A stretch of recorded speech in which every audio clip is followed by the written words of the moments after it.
राधे राधे, जय श्री कृष्णा। आज मैं 5वां अध्याय सुना रही हूँ। लाइक और सब्सक्राइब कीजिए।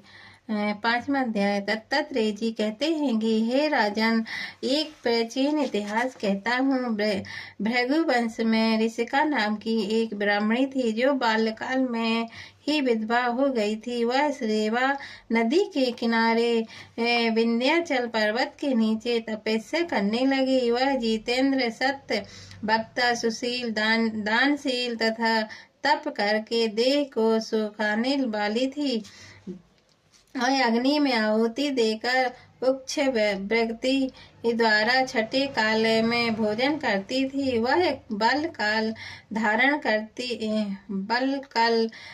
करती और संतोष से अपना जीवन व्यतीत करती थी। उसने रेवा और कपिल नदी के संगम में 8 वर्ष तक माघ स्नान किया और फिर वहाँ पर ही मृत्यु को प्राप्त हो गई। माघ स्नान के फल से वह दिव्य 4000 वर्ष तक विष्णु लोक में वास करके सुंदर और उपसुंदर दैत्यों के नाश करने के लिए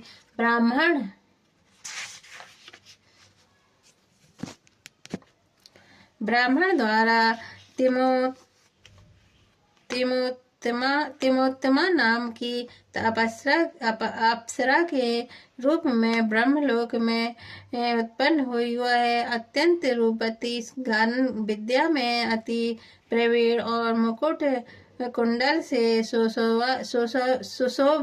शोभायमान थी। उसका रूप, यौवन और सौंदर्य देखकर ब्रह्मा भी चकित हो गए। वह कुमारी तिलोत्तमा रेवा नदी के पवित्र जल में स्नान करके वन में बैठी थी। तब सुंदर और उपसुंदर के सैनिकों ने चंद्रमा के समान उस रूपवती को देखकर अपने राजा सुंदर और उपसुंदर से उसके रूप की शोभा का वर्णन किया और कहने लगे कि कामदेव को लज्जित करने वाली ऐसी परम सुंदरी स्त्री हमने कभी नहीं देखी। आप भी चलकर देखें। तब वह दोनों मदिरा के पान रखकर वहां पर आए जहां पर वह सुंदरी बैठी हुई थी और मदिरा के पान से विह्वल होकर काम पीड़ा से पीड़ित हुए और दोनों ही आपस में उस स्त्री रत्न को प्राप्त करने के लिए विवाद ग्रस्त हुए। फिर आपस में युद्ध करते हुए वहीं समाप्त हो गए। तब उस दोनों को मरा हुआ देखकर उसके सैनिकों ने बड़ा कोलाहल मचाया और तब तिलोत्तमा काल रात्रि के समान उसको पर्वत से गिराती हुई 10 दिशाओं को प्रकाशमान करती हुई आकाश में चली गई और देव कार्य सिद्ध करके ब्रह्मा के सामने आई। तो ब्रह्मा जी ने प्रसन्नता से कहा कि हे चंद्रवदनी, मैंने तुमको सूर्य के रथ पर स्थान दिया।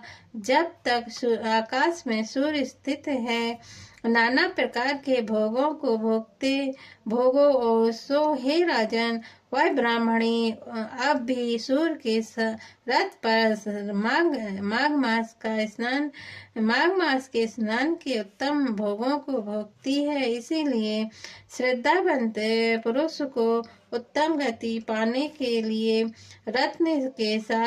यत्न के साथ माघ मास में विधि पूर्वक स्नान करना चाहिए। ओम नमो भगवते वासुदेवाय। ओम नमो भगवते वासुदेवाय। कथा संपन्न हुई।